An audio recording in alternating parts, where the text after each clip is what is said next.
Bienvenidos a Formación Pastoral, una cita que reúne a líderes y pastores para formarnos y seguir creciendo en nuestro conocimiento y liderazgo. Disfruta la sesión. Bueno, el día de hoy quisiera invitarles a que abriesen sus Biblias a San Juan capítulo 1. Yo no sé cómo tú lees la Biblia, yo sé que todos leen la Biblia, pero cada quien tiene su método diferente. Algunos disparan una pistola y corren lo más rápido que pueden de Génesis a Apocalipsis y dicen, ya lo hice. Y otros tienen otra manera y otros tienen otra manera. Mi manera de leer la Biblia es como de exprimir a un limón. ¿Está bien? Entonces agarro un limón y ahí le exprimo y le exprimo y le exprimo y le exprimo hasta que sale la última gota de jugo. Y entonces, y cuando yo leo la Biblia, lo hago igual. Yo tengo 6 o 9 meses leyendo el Evangelio según San Juan. Y uno dice, ay hermano, qué tan aburrido. Yo digo, ¿cuál aburrido? Porque cada vez que leo estoy exprimiendo el limón y todavía trae jugo. Y yo no quiero cortar la lección antes de que él termine. ¿Y cómo sabe uno que Dios ya terminó? Ya no sale más jugo de limón. Y entonces tiene que encontrar otro limón. Pero yo he sido fascinado con lo que estoy leyendo en el Evangelio según San Juan. Ya he dado algunos cursos y pues ya por ahí voy. Pero al fin de cuentas me encanta. Y quiero orar y luego vamos a entrar. Vamos a orar. Padre, pido gracia en este momento para enseñar esta palabra decentemente y en orden. Y yo te doy las gracias y pido tu bendición. Y Señor, si nos toca tiempo de orar al fin, pues visítanos, por favor. Y en el nombre de Jesús te lo pido. Amén. Entonces son las 10:38. Tengo que terminar a las 12, si no me equivoco.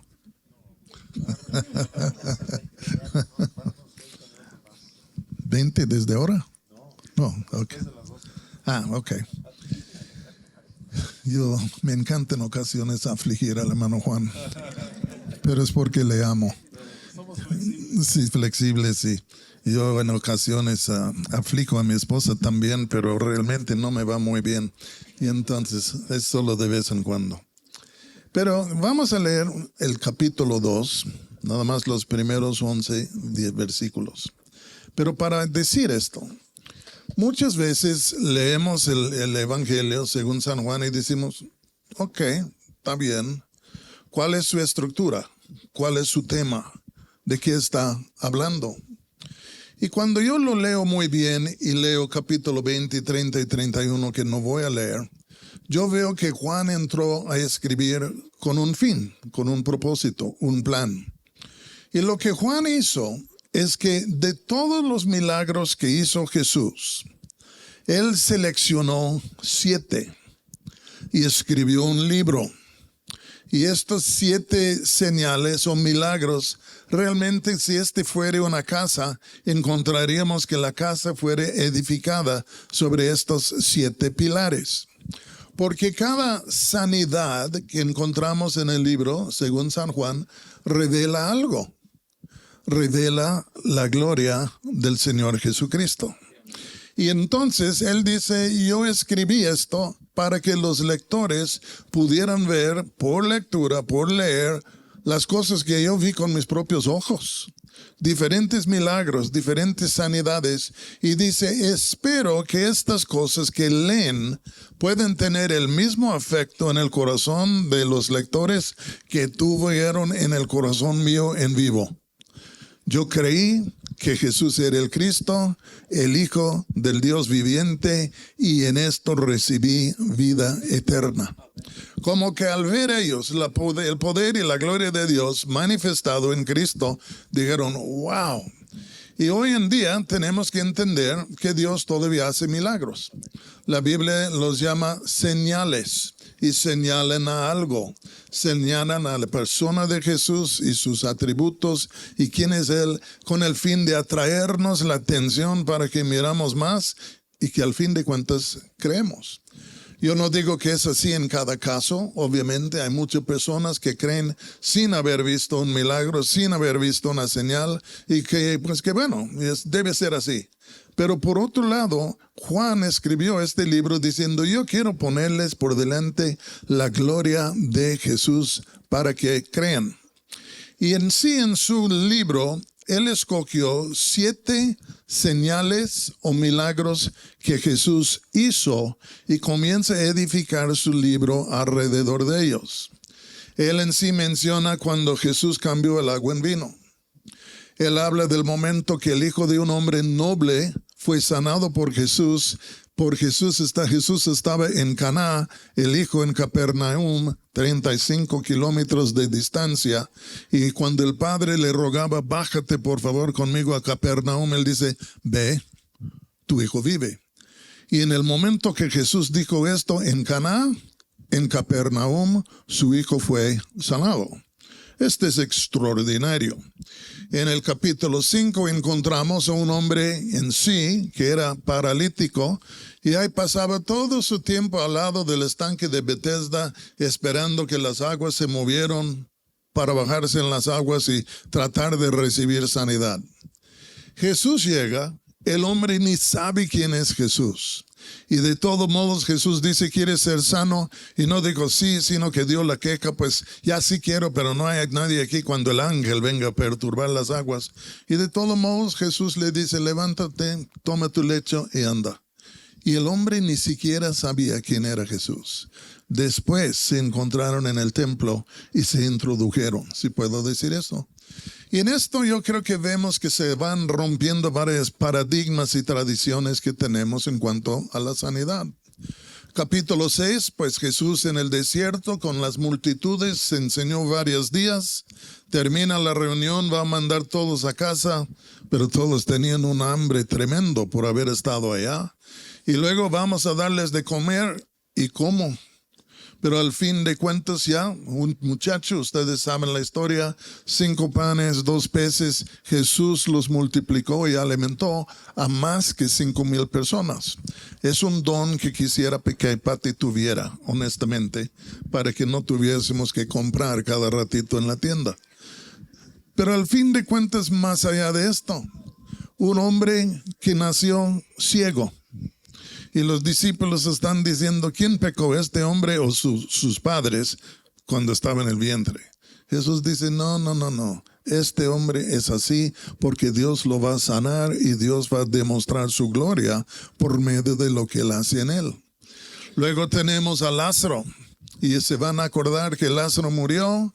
Las hermanas medio le reclamaron diciendo, si hubieras estado presente, mi hermano no se habría muerto.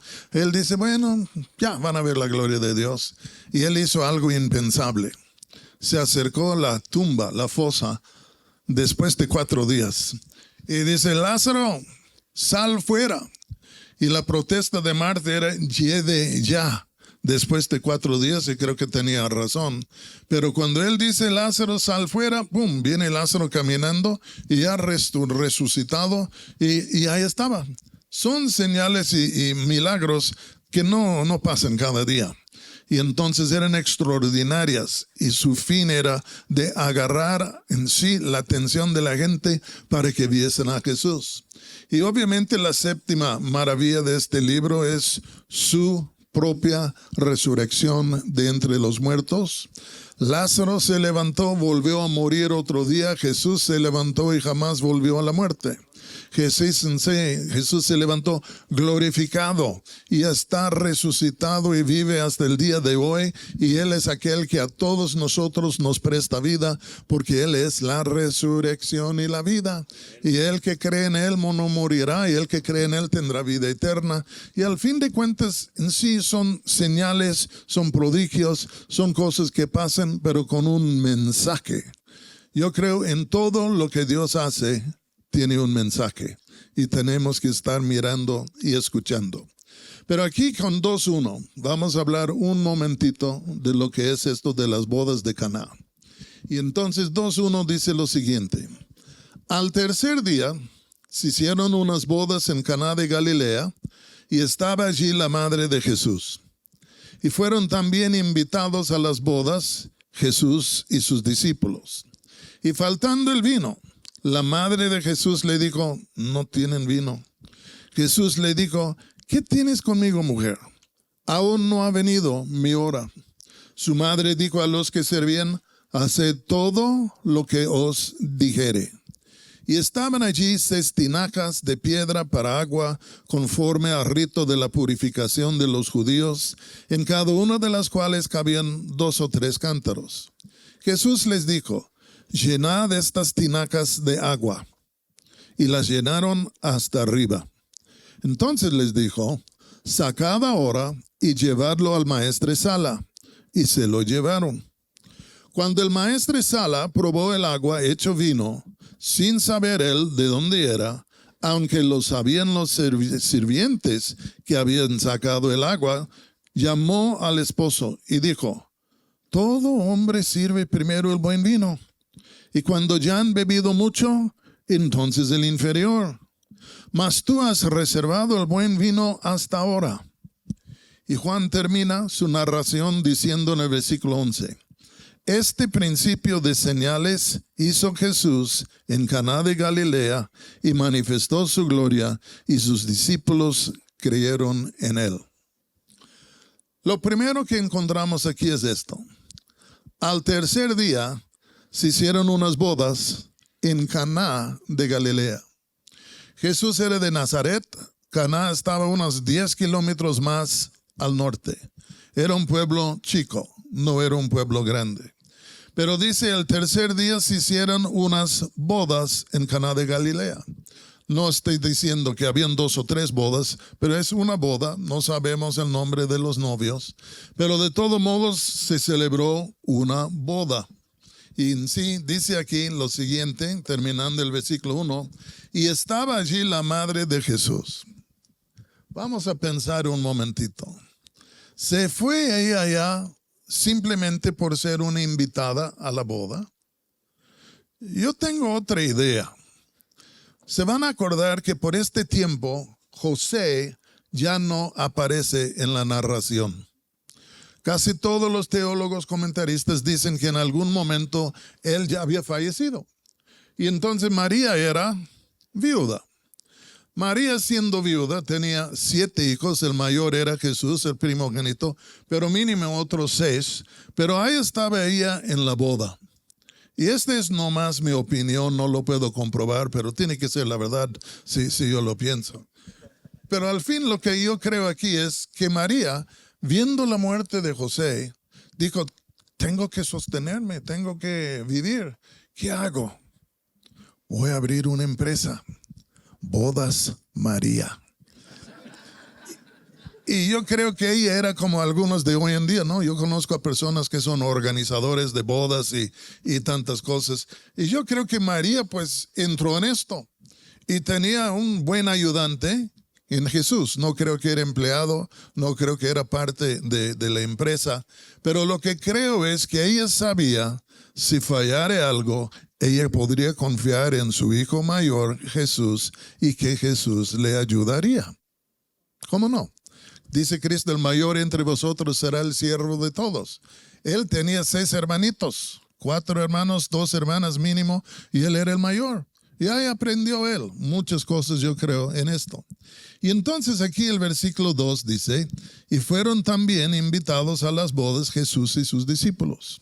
Ya estaba María con bodas Marías.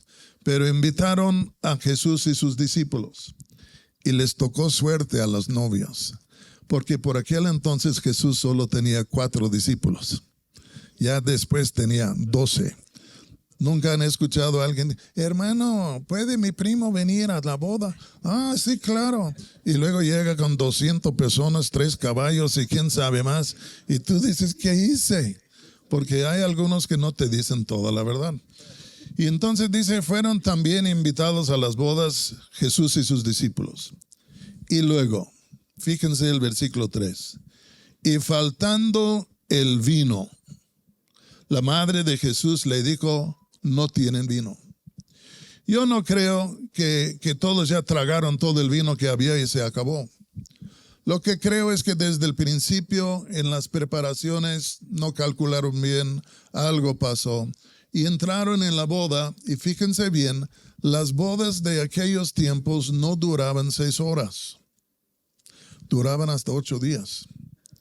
Y los novios tenían el deber de dar de comer y de beber a todas las personas que estaban allá por 8 días, que podrían haber habido hasta 200 o 300 personas. Imagínate, yo creo con esto algunos dijeron, no vamos a casar. Pero al fin de cuentas, imagínense, y por alguna razón se acabó el vino. No dice que lo tomaron todo y ya en sí, pero se acabó el vino. Y entonces, faltando el vino, la madre de Jesús le dijo a Jesús, Jesucito, tengo que decirte algo, necesito tu ayuda porque ya no tienen vino. Qué vergüenza. En su cultura, en su momento, si por esta causa que ya no tenían vino, yo creo que habría sido una cosa contada por 100 años en el pueblo. ¿Se acuerdan de fulano y mengana que celebraron su boda y se acabó en el tercer día? ¡Ay, qué barbaridad! Y en sí era un problema, era una vergüenza. Pero María, ya por ser jefe de la empresa, le dice a Jesús, no tienen vino. Y el versículo 4 dice, Jesús le dijo, ¿qué tienes conmigo, mujer? Aún no ha venido mi hora. ¿Qué tienes conmigo? Jesús, no hay vino. Pues, ¿qué tienes conmigo? Aún no ha venido mi hora. Si leemos con cuidado los evangelios sinópticos y el evangelio según San Juan, vemos que la frase mi hora se refiere a su crucifixión, a su muerte. Y él está diciendo, yo creo, lo siguiente. Pues mujer, madre, porque mujer en sí es una palabra de respeto. Y está diciendo entonces, madre, ¿qué puedo hacer para ayudarte? Sí, ya en sí. Porque mi tiempo no ha venido. Yo tengo tiempo ahora en donde yo sí te puedo ayudar y yo te puedo prestar la mano. Y entonces dice, ¿qué tienes conmigo, mujer? Y aún no ha venido mi hora. Su madre, al oír esto, tenía luz verde de parte de Jesús de que él le iba a ayudar a remediar la situación. Entonces dice, su madre, oyendo lo que dijo Jesús, dijo a los que servían, haced todo lo que os dijere. Él está a cargo de esto, de proveer más vino, él me va a ayudar con esto, hagan todo lo que él les dice. ¿Qué creen ustedes que pasaba por la mente de María cuando Jesús le dijo que le iba a ayudar? ¿Creen que ella imaginaba que él iba en sí a cambiar el agua en vino? Yo digo no, porque este fue el primer milagro que él hizo. Él nunca había hecho un milagro antes que esto. Puede ser que ella ni sabía que cuando él fue bautizado, que había recibido, voy a decir, poder divino de parte de Dios y el Espíritu. Y estoy seguro que cuando él dice, yo te voy a ayudar, él sabía lo que iba a hacer. Pero tengo que creer que ella no tenía la más mínima idea que iba a hacer. Y yo creo en esta ausencia de qué iba a hacer, ella imaginaba lo siguiente. Pues a lo mejor Jesús va a andar por el pueblo, va a buscar a algunos que tienen vino en exceso, va a tratar de pedirles prestado o comprar, o puede ser que va a ir a otro pueblo y comprar, pero en alguna manera va a traer lo que necesitamos. ¿Y qué hizo Jesús? No salió del pueblo. Dice versículo 5, su madre dijo a los que servían, haced todo lo que os dijere. Y estaban allí 6 tinacas de piedra para agua, conforme al rito de la purificación de los judíos, en cada una de las cuales cabían 2 o 3 cántaros. Jesús les dijo, llenad estas tinacas de agua, y las llenaron hasta arriba. Yo tengo que creer que María pensaba que Jesús iba a subir a su caballo blanco y a ver a dónde iba para traer vino. Y en vez de esto, miró a las tinacas que nadie sabe a qué grado estaban llenos o vacíos, pero parece que estaban más vacíos que llenos. Y Jesús mira estos, mira a los siervos y dice, vénganse, vamos a llenar a las tinacas.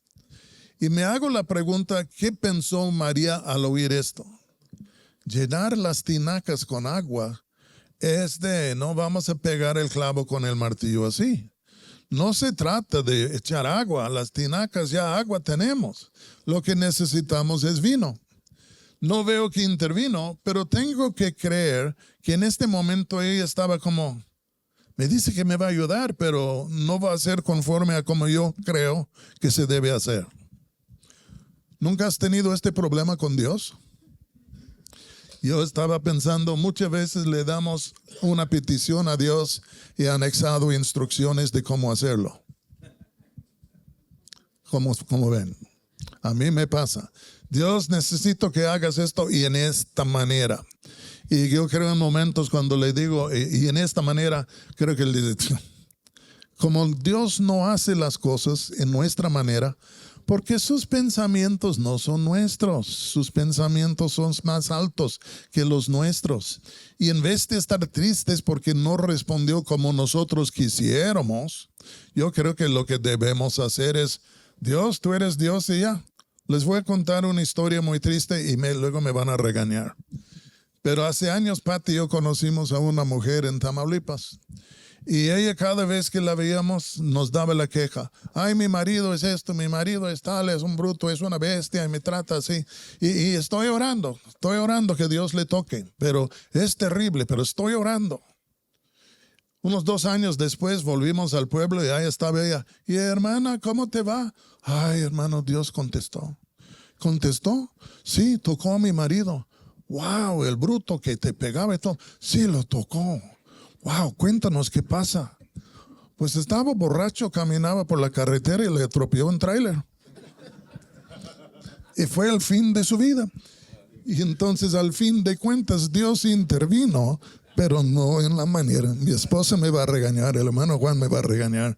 Pero al fin de cuentas Dios intervino, pero no en la manera que ella quería. ¿Le seguimos? Ya no tengo más, ¿está bien? Pero dice aquí, vio las tinacas, dice, llénenlas. De la noria a las tinacas, de la noria a las tinacas, de la noria a las tinacas. Eran 6. Y en cada uno de estos podrían caber hasta 50 litros. Ya en sí, llenando, llenando, llenando, llenando. Y entonces, dice aquí, versículo 7. Jesús les dijo, llenad estas tinacas de agua. Y las llenaron hasta arriba, al tope. Y cuando llegó así, versículo 8 dice lo siguiente. Entonces les dijo, sacad ahora y llevadlo al maestresala. Estaban medios vacíos, los llena al tope. Y cuando están al tope, ahora dice, sacad de las tinacas y llévalo al maestresala. Yo en varias ocasiones he pensado cómo fue. Al echar agua a la tinaja se convertía en vino, o todo se convirtió en vino cuando llegó a cierto nivel, y ya en esto en sí fue.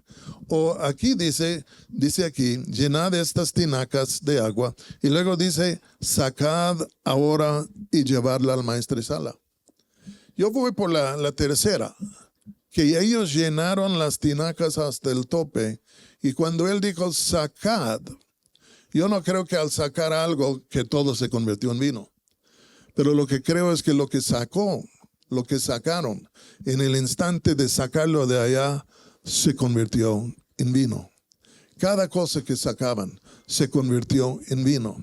Y él dice, llevad esto a la maestresala. Uno hace la pregunta, los teólogos hacen la pregunta, ¿y qué quiso decir esto? Cambiar el agua en vino. ¿Qué quiso decir esto? Pues muchos dicen que obviamente es una ilustración, si puedo decir esto, de la diferencia entre el Antiguo Testamento y el Nuevo. Las tinajas simbolizaban el Antiguo Testamento, medios derrumbados, medio vacío, que al fin de cuentas no podían en verdad cumplir con su propósito, y luego lo llenan y lo convierten en vino. Y muchos dicen que es un contraste entre lo que era el Antiguo Testamento y el Nuevo Testamento en cuanto a vaciedad y llenura. Pero aún un poco más, el vino en la Biblia siempre simboliza, no siempre, pero la mayoría de las veces, simboliza lo que es gozo y alegría. Y en el Antiguo Testamento, si entendieres bien lo que está diciendo, estaba diciendo, tú tienes que ser perfecto todos los días de tu vida o no vas a entrar en la gloria. Pues no sería buenas noticias para nadie, ni nadie aquí. ¿Quién aquí es perfecto a tal grado que puede ganar su salvación? No, es por ahí en donde estamos condenados. Pero dicen que representa en sí el gozo del Señor, el Nuevo Testamento. Y yo creo, honestamente, cuando entendemos que el Evangelio no es por obras, sino que el Evangelio es por gracia, favor inmerecido, que Dios en su gran amor, en su gran misericordia, nos llama, nos sana, nos salva y hace tantas cosas inmerecidamente porque Él es bueno. ¿A quién no le va a traer gozo? Yo no. Yo me acuerdo de la noche que me convertí al Señor, estaba en el hospital y todas las cosas eran mal, pero cuando le pedí a Jesús que viniera a mi corazón, estando en urgencias, de pronto Él vino, me llenó con un amor, ya con un gozo y con una paz y estando a solas en urgencias. Pero ¿qué pasó? Él vino. Y me es interesante ver que cuando Él empieza haciendo sus milagros, el primer milagro es un milagro que yo creo que por todas las demás cosas simboliza lo que es el gozo y la vida del Evangelio, como una buena señal. No me acuerdo de haber conocido a algunas personas que se convierten y son tristes y miserables después, 2, 3. Pero la pura verdad es, cuando uno se convierte, algo sucede adentro de nosotros que nos cambia, que nos transforma. ¿Se acuerdan? ¿Cuántos se acuerdan cuando se convirtieron? ¿Se pusieron más tristes o más alegres? Más alegres, porque el gozo del Señor entró en nuestro ser. Y entonces, pues en sí, ellos hacen esto, saquen el agua, dice aquí versículo 8, entonces les dijo, sacad ahora y llevadla al maestresala. Y se lo llevaron. Cuando el maestresala, que era el jefe de meseros, cuando el maestresala probó el agua hecho vino, sin saber él de dónde era, aunque lo sabían los sirvientes que habían sacado el agua, el maestresala llamó al esposo. Puede ser que el esposo no sabía qué había pasado. Y le dijo al esposo, todo hombre sirve primero el buen vino. Y cuando ya han bebido mucho, entonces el inferior. Mas tú has reservado el buen vino hasta ahora. Costumbre, buen vino primero, después el inferior. Y el maestresala ya en sí sabía, pero no sabía. Y el hombre por fin, cuando lo prueba, dice, este es increíble. Este se debe haber servido primero. Este es el mero sabor ranchero, aunque no es ranchero. Este es lo que debe de ser.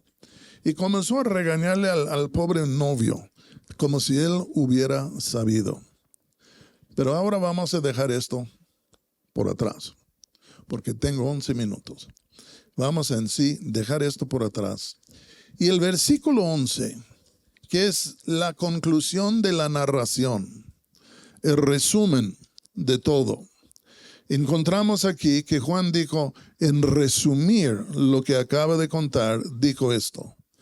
Este principio de señales hizo Jesús en Caná de Galilea y manifestó su gloria y sus discípulos creyeron en él. Jesús hizo un milagro que manifestó la gloria de Dios y muchos que estaban ahí creyeron. Predicamos porque la fe viene por el oír. Y si hay milagro o no, predicamos. Pero hay días cuando vienen milagros, sanidades y señales. Y estos son para agarrar, para en sí, tomar la atención de la gente para que se fijen en lo que es el Evangelio. Pero ahora quiero señalar algo. Este principio de señales. En otras palabras, este fue el primer milagro que hizo Jesús. No era el segundo, no era el tercero, no era el cuarto. Fue el primero. Y si pensamos este fue el primero, yo creo que nos tenemos que hacer una pregunta y decir, bueno, está bien, entonces, desde aquel entonces hasta ahora, ¿cuántos milagros ha hecho? ¿Quién tiene la cuenta? Yo creo que Jesús ha hecho tantos milagros desde aquel entonces que nadie sabe cuántos milagros ha hecho. El Padre sabe, el Hijo sabe, el Espíritu Santo sabe, pero yo creo al nivel humano nadie sabe. Y entonces yo pienso en esto. Jesús viene, Él hace sus milagros y todo, ya asciende al cielo. ¿Y quién continúa? Pedro, y luego Juan, y luego está Esteban, y luego está Felipe, y ellos están siguiendo después de Jesús. Ellos hicieron milagros también. ¿Cuántos hicieron? No sabemos. Luego el apóstol Pablo va rumbo en sí, como el nombre de Saulo de Tarso, se va a Damasco y en el camino, alguien le tumba al suelo y le llama y es Jesús. Y él se levanta y comienza a predicar el evangelio. Y cuando tú lees el libro de los Hechos, ves que él también hacía milagros y sanidades. Y nadie sabe cuántos hizo. Si vamos más allá de esto, al primer siglo de la iglesia, segundo siglo de la iglesia, tercer siglo de la iglesia, muchos milagros ocurrieron. Agustín, otros hacían y etcétera.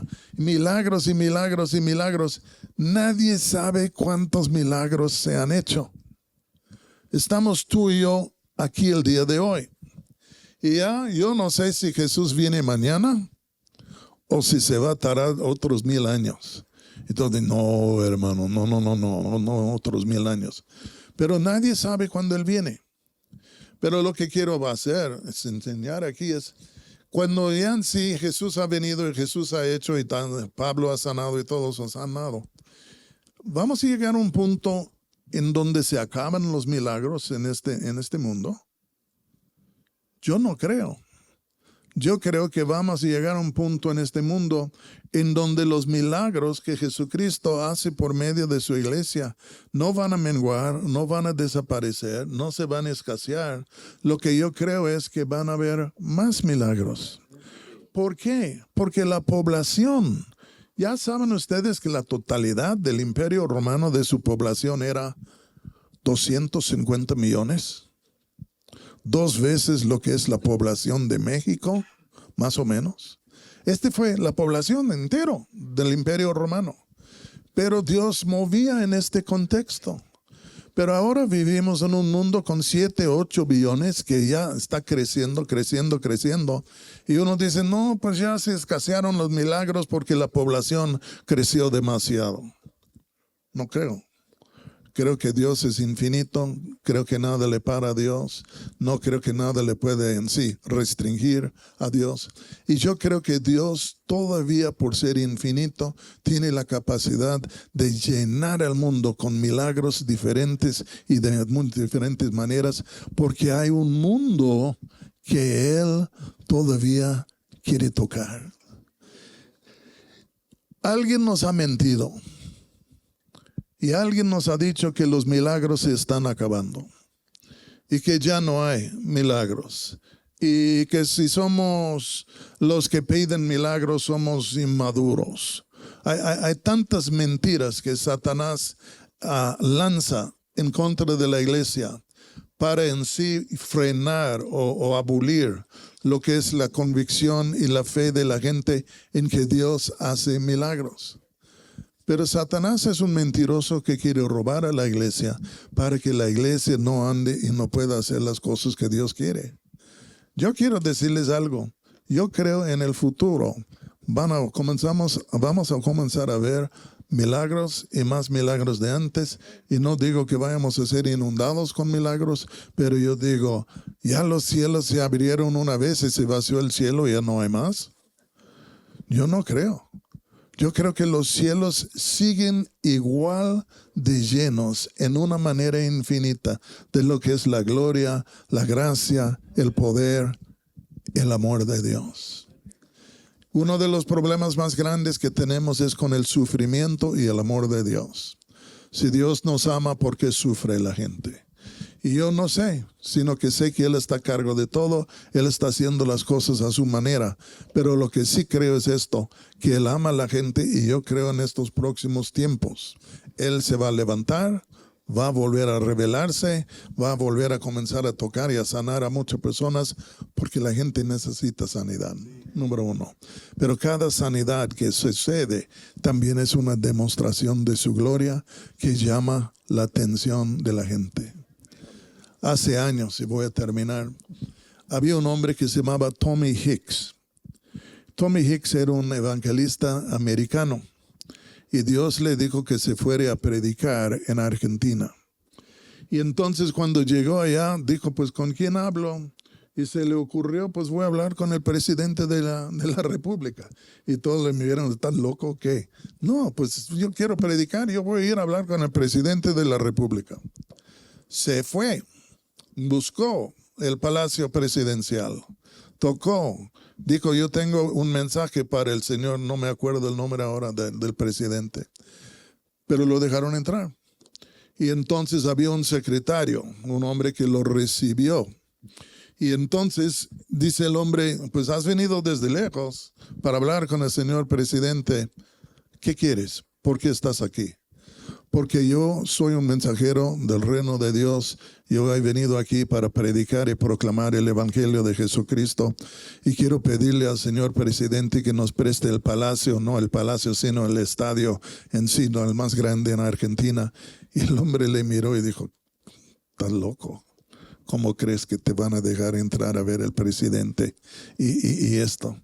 Y entonces ya le estaba diciendo, pues ya, no vayas a payasear así. Y es en esto que Tommy Hicks se fijó que el hombre no caminaba bien, que tenía un problema en una de sus piernas. Y entonces estaba diciendo, no se puede. Luego dice, ¿tienes un problema? Sí. ¿Puedo orar por usted? Pues adelante si gusta. Oró y Dios lo sanó. Y todo se cambió. Ahorita te voy a llevar al presidente, porque tenemos muchas personas enfermas aquí en Argentina. Y llenaron el estadio más grande de Argentina. ¿Cuál es? No me acuerdo el nombre ahorita del estadio más grande. Pero lo llenaron. Y yo creo que por varios meses estuvieron ahí predicando. Y una de las cosas que siempre se ha recordado, no porque yo estaba, este fue en 53, cuando yo nací, cuando el hermano Juan nació. Pero en el estadio, en un extremo, había una cruz muy grande de piedra. Y ya cuando en sí venía la campaña, la cruz estaba por delante, por detrás del predicador. Pero cuando se bajaba el sol, la sombra de la cruz se alargaba y la sombra caía sobre la gente. Y pasó algo que es documentado, que en donde cayera la sombra de esta cruz, la gente fue sanada. Un milagro, si puedo decir esto. Y el problema es que muchas veces decimos, pues sí, está bien, ocurrió, pero no se nos ocurre que todavía puede pasar el día de hoy.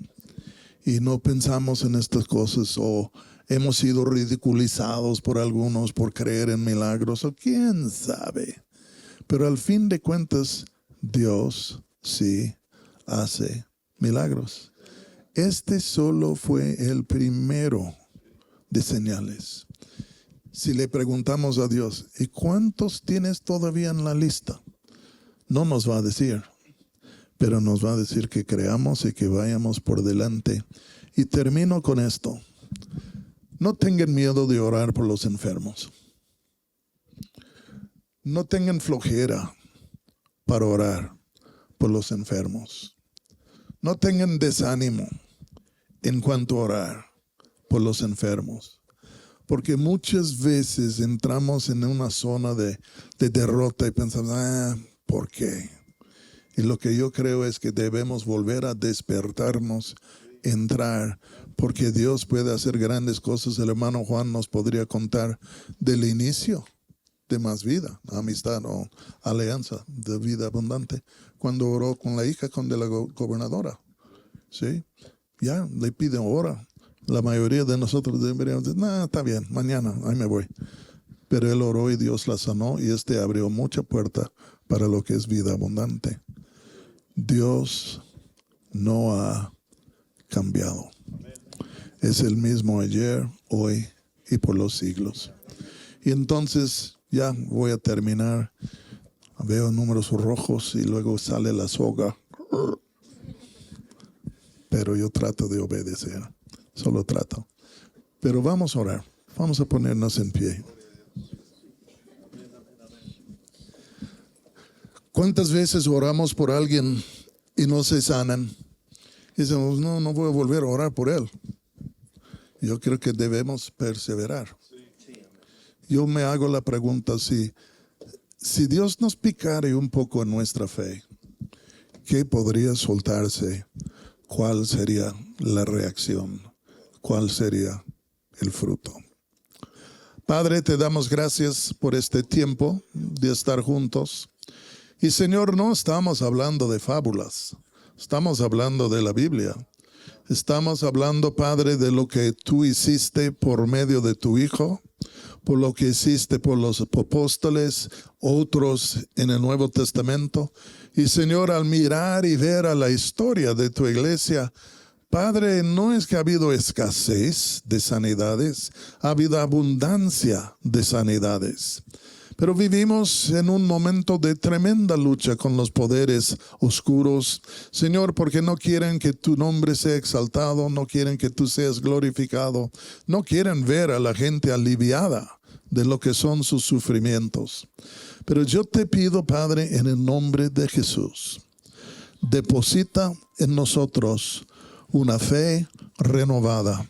Y Señor, responde a la fe y la oración de tu pueblo, porque mayor es Él que está en nosotros que Él que está en el mundo. Y yo creo que hay grandes liberaciones y sanidades que tú quieres obrar en estos postreros tiempos, porque Señor, todavía quieres enseñarle a la gente quién eres tú. Gracias por tu amor, porque es tu amor y tu gloria que mueven tu mano para sanar. Y en el nombre de Jesús te lo pido. Amén. Gracias por acompañarnos hasta esta parte del video. Si este contenido ha sido útil, si te ha inspirado, por favor no dudes en compartirlo con tus colaboradores y tu equipo de trabajo. Puedes encontrar más recursos, más contenido en nuestras redes sociales. Síguenos en @Alianza Vida Abundante. Nos vemos en la próxima.